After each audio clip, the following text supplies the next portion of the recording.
This week, it's the debate between legalism and love. At least, that's how we usually present it, which is pretty problematic. Let's tackle Luke 13, 10-17, the gospel passage for proper 16-year C. Now, the lectionary skips forward 12 verses from last week when we were dealing with division and figuring out what the heck Jesus is doing. And as we discussed in the previous video, it's not so much that Jesus is trying to be a jerk. He's trying to help us see that it's kind of impossible not to fight about junk when we're moving in different directions. And that idea is essential to this week's passage. Jesus walks into a synagogue, proceeds to heal a woman who the text says was crippled by a spirit for 18 years. He's confronted for healing on the Sabbath, which is against the rules. And Jesus responds by arguing, what better way is there to follow the rules than to heal on the Sabbath? And the kicker is that it is clear that everyone concedes to Jesus on this, even the people who we would classify as his opponents. It is really tempting to see this as an anti-legalism passage, which I think is a little bit off the mark. We also have another example of Jesus being confrontational, which a lot of Christians use as an excuse for either being extra confrontational themselves, or for those who hate confrontation at all, saying to the people around them, well, you're not Jesus.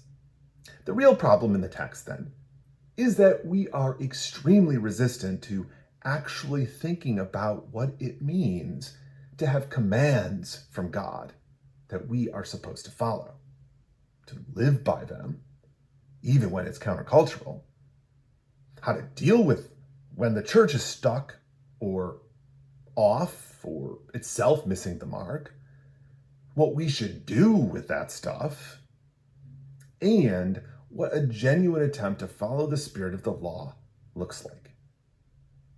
In other words, I think we have a real hard time dealing with conflicting priorities. And so we default to either going with the flow or making a ruckus, because neither necessarily requires us to think anything through. While I think we get the problem and the material wrong about this passage, I think we get Jesus' core value right. At least that's something. Which is that the purpose of the law is to love because God is love. So focusing on all the details, or more importantly, following all the guidelines we throw up for one another to get it right and be the best, can obscure that sense of love. How useful is it to get mad at people for not sending you thank you notes, for instance? What is the utility of that anger? And does the lack of a thank you note really demonstrate another person's lack of gratitude? Probably not. And I'm confident enough to say, definitely not. But what have we done? We focused on expectations and unwritten rules of behavior. And what are we not focusing on? The generosity and love that we wanted to share in the first place.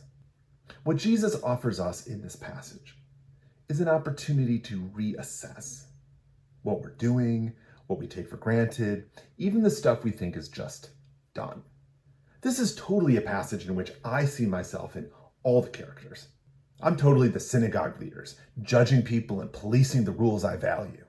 And I'm the possessed woman who is in need of healing and is so grateful when I am.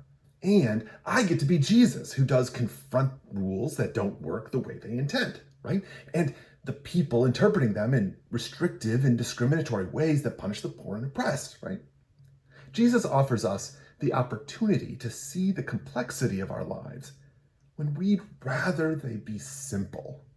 And at the same time, how much complexity we've created and how much of that is so not the point. If you want to keep up with the latest problem in the text, hit the subscribe button below. And check out my website, drewdowns.net, link also below, for Bible-y stuff, sermon prep, and all the stuff at the intersection of culture and faith. Thanks for watching. See you next week.